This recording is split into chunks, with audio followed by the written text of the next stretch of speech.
امام مالک صاحب رحمت اللہ علیہ د دین یو ډېر لوی امام تیر شوی دی، د دین څلور امامان تیر شوي دي. هسې ائمه خو ډېر خو د کومو ائمه او مذهبونه چې خواره دي نو په هغې کې موږ د امام ابو حنیفه رحمت الله علیه مذهب سره تعلق لرو. او یو بل امام تیر شوی دی امام مالک ابن انس رحمه الله، دا هغه یو لوی مذهب شته په سودان کې او دغه د حبشي علاقه کې اوس هم د هغه ډېر زیات مقلدین دي او د هغه د مذهب خلک شته دي. دا امام مالک رحمت الله علیه ډېر لوی بزرګ سړی تیر شوی دی. بلکې یو حدیث کې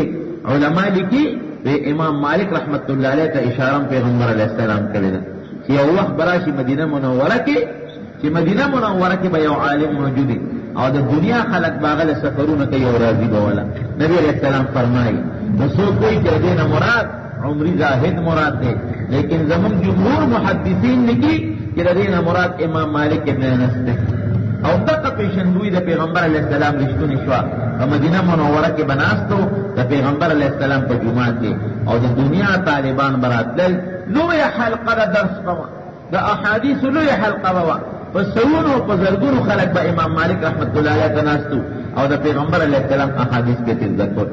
دغه امام مالک رحمت الله علیه چې د احادیثو سره ډېره زیاته مینه لرله، هغه د احادیثو سره ځان یو مستقل محبت و، هغه یو وینده ساتلې وه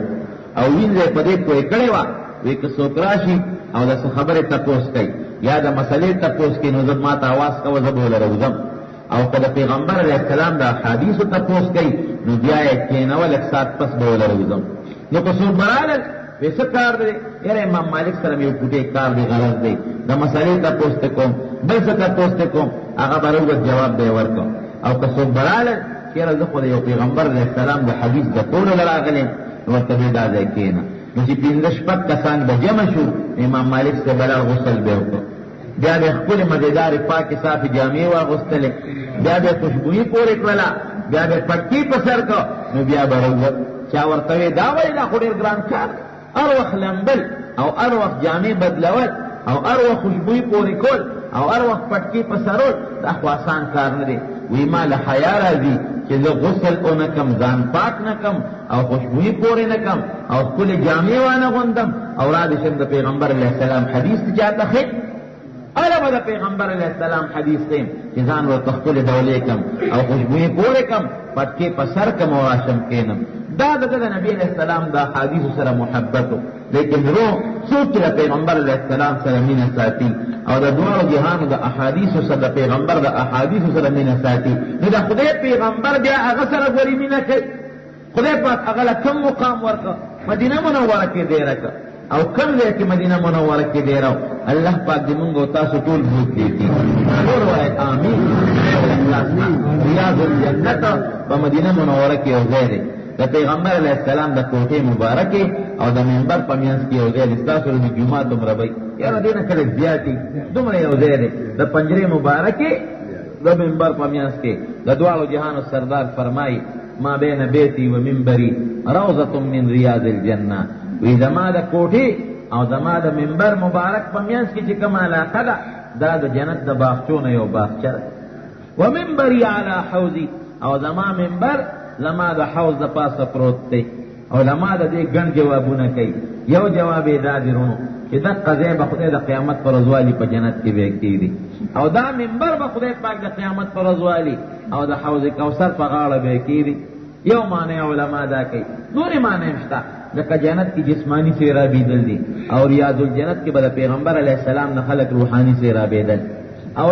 د منبر د حوض کوثر نه خلک جسمانی سیراب کېږي او دغه منبر نه به خلک روحاني سیراب کېدل. خو یو معنی دا دی چې دا منبر به خدای د قیامت پر ورځ والي د حوض کوثر په غاړه به کېږي. دغه ځمکه به الله والي جنت کې به کېږي. ځکه علما لیکي وایي که یو سړی ریاض الجنت ته لاړ نو وایي ادې د خدای نه دا سوال کوي چې یا الله په دنیا کې د جنت ځمکې را راوستم نو خدایه په آخرت کې میم د جنت ځمکه نصیب کړي. دا دعا خلک هغه ځای کې کوي. دغه امام مالک لا د احادیثو د برکت نه خدای پاک ریاض الجنت ورکړ. هلته به ناستو د حدیثو درس به کو او بیا کوم ځای به ناستو لکه د استاد یو د ناستې خاص دی ویغې کې ناستي نو امام مالک یو ځای کې به ناستو هغه ځای به ناستو استوانة السریر ورته وایي اوسم یو استن شته پنجره مبارک سره خوا کې او بره په پشین خط لیکلي دی اسطوانه السریر هغه ځای کې د حدیث مسند او غده پرتا وا دا هغه ځای چې د دوالو جهان سردار په پروژه کې پکې اعتکاف کو دا څومره د خدای مهرباني ده هغه ځای الله ورنصیب کا کہ رسول اللہ مبارک کم دے اعتکاف کو امام مالک با آغا دے کہ ناس تو دا حدیث و درس بے کو یوزل دا حدیث و درس ترونو ناس دے لیل حلقہ درس لگے دلی دا مؤتا دا امام مالک رحمت اللہ علیہ دا حدیث و درس شروع دیو سڑی راگے سڑی مجلس ترانا نواد او چی سنگر آگے دا سڑی دا خلقو پا اوگو پا سٹونو باندے قدمون راواغشتر حالانکہ مسئلہ دا یو سڑی یو مجلس تراشی نو غاڑا کی بکینی دا خلق تخطی علی رقاب الناس دا خلق پا اوگو پا سٹون قدمون و چطول دا گناہ دا من دی غالق مجلس کی کہنا دا آداب دی کہ یو عالم دی یا مشر دی او خلق ورطا اوی چی مخ کی رازا نو بیا خیر دی کسو پتلار پریدی مخ کی راشی نو خیر دی لیکن دا کبر دی نکی چی دا خلقو نو مخ کی رازی ادی یو غالق تکینی بعض انسانی کنا منزل راشی او پا صف کے زان لی یو مخصوص زینی ولی کہ خلق ناس تمی دا خلقو پا سٹونو با قدمون راڑی خواہ غزیل بدان را رسی دا ناروا دی نو مداستے بنکے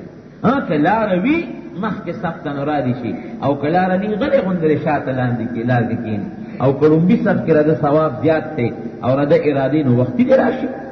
دا غصری راغی او دا خلقو پوگو باندی قدمون راوارو او امام مالک رحمت اللہ علیہ مخ کی رو رسید خلقم حیران دی چی جیبا بیادا بسری دی دا خلقو پستونو کو گویا قدمون راواغشتل داولی او امام مالک رحمت اللہ علیہ حیران دی چی دالا سنگ سڑی دی او بیا چی سنگ مجلس تراغی نو امام مالک سے توی را پاسا اس اگر دا حدیث و درس کئی او دیور دی را پاسا اگوی چی خدای دا سوکتے دری نقصان دی اقلل یو خوی دا خلقو پستونو قدمون راوارو یو دا گناہ دویم دا چی دا حدیث و دا مجلس بیادبی دی اقلل خلق دی پریشان اقلل او دریم دا کہ امام مالک حدیث دی قطع کدا اگر درس کے دی رکاوٹ پیدا کا اگر درس نہ پاسے کرا پاسا امام مالک سے خوفیار سڑے اگر یہ راشا سڑے سادہ گندی معلومی گی کتو ورطو سوچے دا والے نو دلیل خونن سبا ارچا سرشتا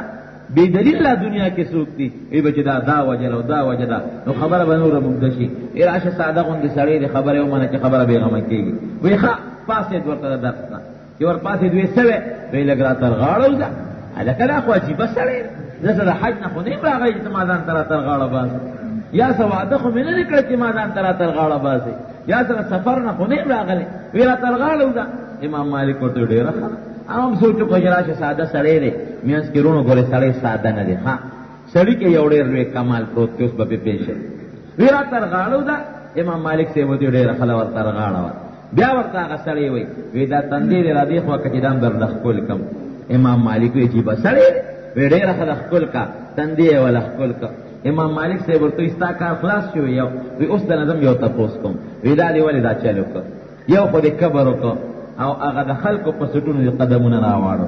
دیم د مجلس کې انتشار راوست او دریم په مال د حدیث درس کټ کا دا ولې هغه ورته جواب کې سوی وی بیګامې د دوالو جهانو سردار په خوب کې لیدلې هغه سړی وته حدیث کی راضی نبی علیہ السلام فرمائی من رآنی فی المنام فقد رآنی وی چاچے دے پا خوب کی اولی دلم ددا سشوالا کچے دے پا وی خلی دلم فإن الشیطان لا يتمثل بی ذکر شیطان زما پا شکل نشرات لے نو پیغمبر علیہ السلام دے خدای پاک منطولو تا پا وی خامو خی او پا خوب کی دیم رات پا وی خام پا محشر او پا قبر کی او پا خوب کی یا خدای پاک فضل اوشی کنا اس رکاوٹ بیارونو پیدا کی با صورتا ورتوی ای بیگام د دوالو جهانو سردار په خوب کې ولید وی دی جمعه کې دغه ځای ولاړ دی او خپل مرګري صحابه مرسره دي او امام مالک ته وی مالک تا درس کو وی نبی علیہ السلام او فرمایل چې امام مالک مال راواله وی تا که چاوي چې رسول الله مبارک دی غوړ وی ته پاسې دی او دا اولی دی را پیدل دا ډېر یې نه یقینا حضور پاک چې چاته आवाज وکي سړی وی چې سبا وی راتا وی دا اولی دی را پیدل وی چې ور پاسې دی ورغله وی دا دوالو جهانو سردار او فرمایل چې مې یریګا لګرا دی خواشه وی حضور پاک ځان ته نږدې کړي او ځان ته را تر غاړه باسلې او اے مالک پیغمبر علیہ السلام پر تندی باندې مخکول کړي امی ځان ته را ترغاړه باسلې او ام یې په تندي باندې خپل کړې. وی ما وی چې کله به سار کېږي چې ځان امام مالک ته ورورسوم او هغه سینې پورې خپله سینه ومږم چې کمې پورې د دواړو جهانو سردار بېګا سینه مږلې ده، او هغه تندي ښکل کم چې کم تندي باندې د دواړو جهانو سردار خپلې مبارکې شونډې لګولې دي. ټول وایه الحمدلله. ورونو دا ولې پیغمبر علیه السلام ولې امام مالک ته ورته رغاړه ورته او د امام مالک تندي یې ولې ښکله؟ قدر زر زرگر شناسد قدر جوهر جوهری. امام مالک د خدای د پیغمبر د احادیثو او د خدای د کتاب عالم و حافظ دی. د احادیثو حافظ، د احادیثو عالم، د قرآن حافظ، د قرآن عالم، د دواړو جهانو سردار دومره قدر کوي. امام مالک ورته وجړل او ورته وی اے رورا چې تا دا خبر وی ځکه زر رالم نه چې راشه چې خوب نه پاڅېدم را روان شویم تاله مې اوس ځان راورسم ځکه مې دا بیا دا بیا وکړې. بیا ورته امام مالک سوی ورته وی رورا اوس زما مې یو خبره واوره. وی چې تا دا خبره وکړه اوسه پورې مې نه ده کړې خو اوس درته زه ویم. وی چې کله د دواړو جهانو د سردار په دې ګدۍ ناست یم او د دې احادیثو درس مې شروع کړی دی نو وی داسې شپه په ما نه ده راغلې چې په هغې کې د ما د پیغمبر علیه السلام سره ملاقات نی کړی او تر غاړه وتل مې ورسره نی کړی. هره شپه د نبي علیه السلام سره ملاقات، هره شپه ورته غاړه وتل. وروڼو دا د قرآن او د سنت برکت دی او که دا د مال او دولت برکت دی؟ جواب راکړئ. د قرآن او د سنت برکت